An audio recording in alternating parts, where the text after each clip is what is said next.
उपराष्ट्रपती पदाच्या निवडणुकीत क्रॉस वोटिंग झालं असेल असा दावा खासदार संजय राऊतांनी व्यक्त केलेला आहे. तर दोन्ही उमेदवारांच्या मतांमध्ये मोठी तफावत होती.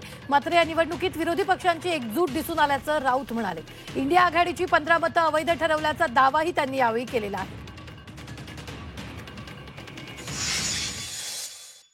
ही 15 मतं, त्या 15 मतांवरची जी खूण होती ती इंडिया आघाडीचे उमेदवार सुदर्शन रेड्डी यांच्यासमोर केलेली खूण होती आणि ती मतं अवैध ठरवली काही कारणानं.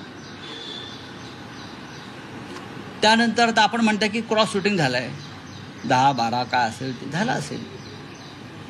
साधारण ज्याच्या हातात सत्ता आहे, प्रचंड ताकद आहे, पैसे आहेत, त्यांना फक्त 10 मतं तिकडे तिकडे करता आली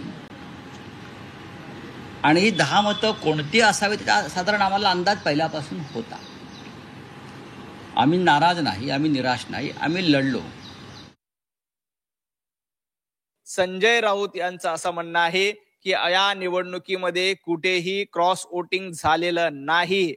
क्रॉस वोटिंग कसं झालं हे देशानं बघितलेलं आहे आणि कशा पद्धतीनं संजय राऊत असतील, उभाटा असतील, पवार गट असतील यांची दारुण अवस्था झाली आहे हे देखील महाराष्ट्राने आणि देशाने बघितलेलं आहे.